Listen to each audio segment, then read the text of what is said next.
Bapak Presiden, satu lagi, ada hal yang masih yang juga menjadi perhatian netizen. Ini soal silaturahmi, Pak.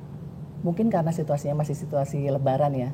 Khususnya situasi silaturahmi kebangsaan, Pak, yang dilakukan oleh Mas Didit putra Bapak kemarin kepada sejumlah presiden, Bu Mega, ke Pak SBY dan juga Pak Jokowi selama Idul Fitri kemarin. Dan beberapa waktu sebelumnya beredar juga foto-foto di ulang tahun Mas Didit itu berkumpul putra-putri Presiden RI yang sebelumnya. Dan karena itu Mas Didit disebut-sebut sebagai duta sila ketiga Pak Persatuan Indonesia. Nah, apakah benar Mas Didit ini menjadi jembatan komunikasi Bapak dengan sejumlah tokoh?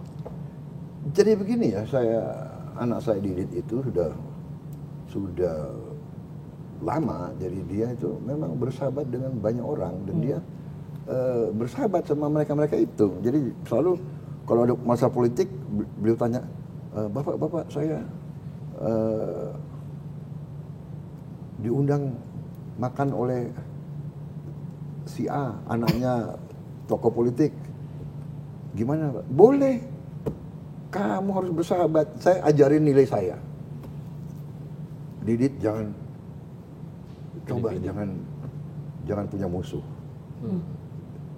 Cari kawan, siapapun kawan, gak ada urusan mau partai mana, gak ada. Kalau dulu bapaknya gak suka sama saya, gak apa-apa, kamu bersahabat sama anak. Jadi dia kemarin dia baik sama anaknya Anies Baswedan, dia baik semua, ya kan? Dia kalau nggak salah yang merancang gaun pengantinnya anaknya Anies Baswedan, Didit ya? Nggak dibayar lagi. Tapi berarti ini inisiatifnya Mas Didit sendiri? Inisiatif dia, tapi dia selalu nanya saya, Pak, saya mau ke rumahnya Bu Mega. Bagus, silakan.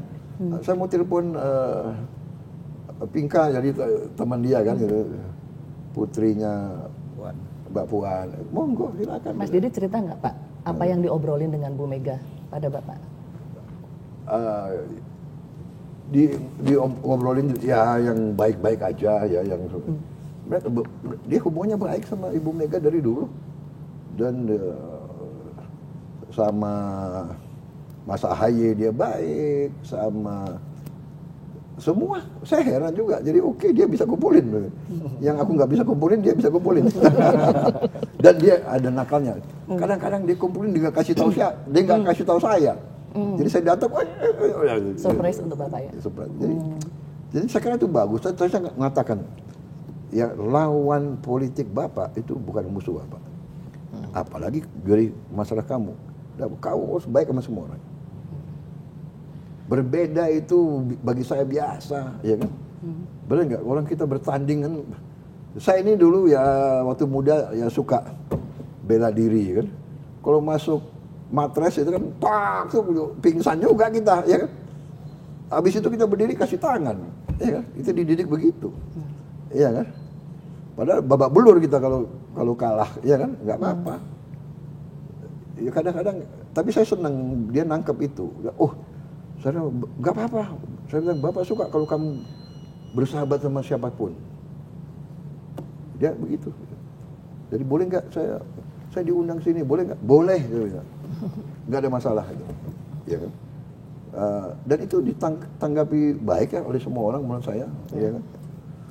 Kadang-kadang ya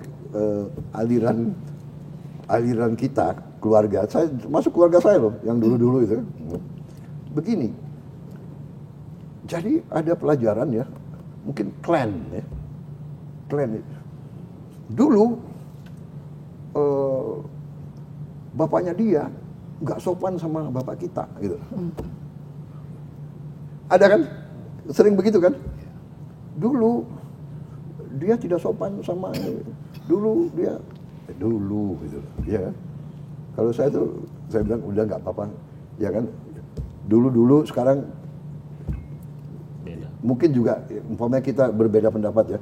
Dia nggak suka sama saya nggak suka sama dia, tapi dia nggak suka sama saya, mungkin saya juga ada kesalahan, mungkin, ya kan?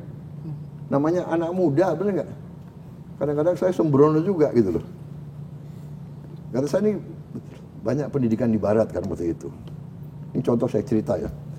Jadi satu saat saya letnan, ada komandan saya di depan kasih briefing. Saya di belakang, saya duduk begini. Kan di barat biasa kan? Iya. Saya di sekolah waktu itu duduk begini, nggak dimarahin guru saya waktu di Inggris. Tapi untuk komandan saya yang orang Jawa, Letnan Prabowo, kamu yang benar, siap. Nah, itu loh. Jadi bukan niat saya, tapi dia udah tersinggung gitu.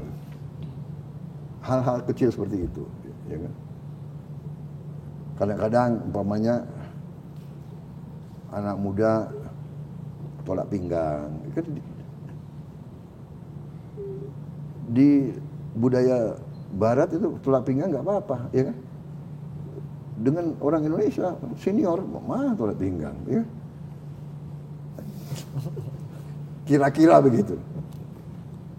Jadi 1000 kawan terlalu sedikit, 1 lawan terlalu banyak. Kunci yang saya belajar sekarang adalah kunci keberhasilan kita menghadapi krisis adalah kerukunan. Apakah kerukunan itu berarti tidak boleh kritik, tidak boleh koreksi? Enggak, silakan. Kritik boleh, ya kan? Saya mau, umpamanya ada orang yang mengatakan makan bergizi tidak benar. Ya monggo diskusi, kenapa tidak benar? Negara India laksanakan, Brazil laksanakan, dan terbukti Brazil sudah melaksanakan 11 tahun. Kelihatan, begitu makan bergizi, angka kemiskinan menurun. Karena uang beredar di tempat miskin. Di desa ya? Di desa. Tiap hari, tiap anak harus makan 1 telur. Berarti petani ayam, ini, ya kan ada pasar. Dan sebagainya, dan sebagainya, dan sebagainya. Jadi kita bukan melaksanakan hal yang baru. India melaksanakan, Brazil melaksanakan. Ya kan? Kalau Amerika sudah lama melaksanakan. Yang saya tangkap dari pengalaman mereka adalah memberi makan kepada anak-anak itu adalah instrumen demokratisasi. Karena melakukan itu berarti pemerataan dan dapat mengurangi kemiskinan.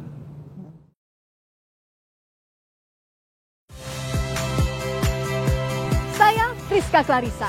Saksikan program-program Kompas TV melalui siaran digital, pay TV, dan media streaming lainnya. Kompas TV, independen, terpercaya.